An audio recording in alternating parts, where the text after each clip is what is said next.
Jen definitely like creates a really great vibe on the sets, so I think that that's going to be missed on future projects. She always kind of makes everybody. I think because she, just cover your ears for a second. I think because she like just acts so crazy and genuine that she makes other people around her feel free to be themselves, and that's something that is kind of rare to find. Could you just talk personally about what it was like for you to say goodbye to this? And also, Australian fans can't wait for the film. Can you have any message for the Australian fans? Yeah, I think it was, for all of us, it was extremely emotional to have this project come to an end, and I think we're all really lucky to have made such good friends and shared such a special experience together, and it was a crazy world to be thrown into, an amazing project to be a part of, and to really grow up together. I mean, I think you have the power of the media a lot in this movie, and its influence over people, and how powerful of a tool or weapon that can be. You have the dangers of extreme control and power and suppression of cultures through the government. And I think those are probably and glorified violence, I think, is another thing that is a pretty big mess, especially like in the first couple of Hunger Games.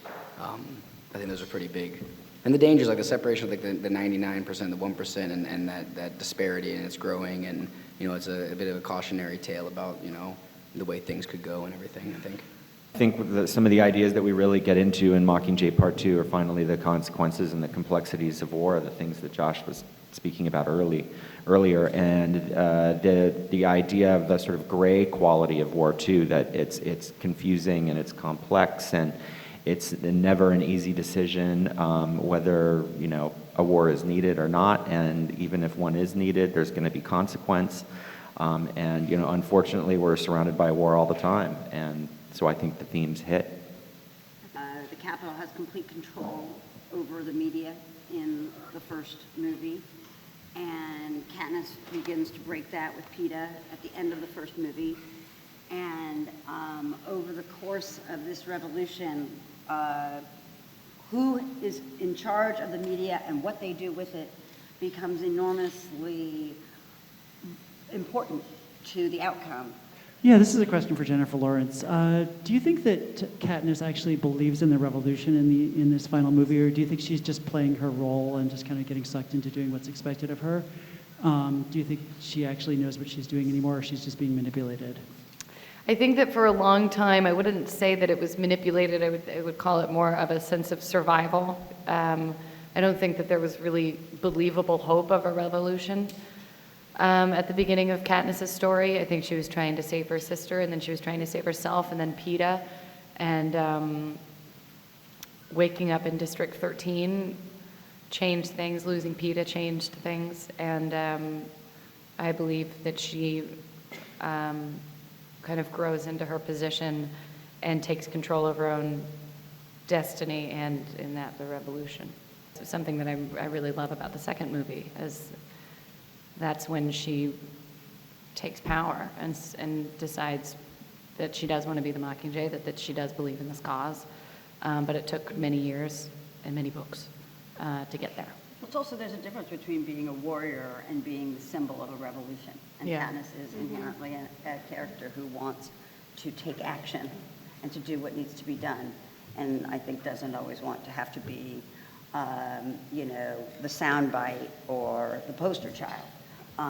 So I think she might be willing to give up being the Mockingjay, but not give up being a revolutionary. Exactly.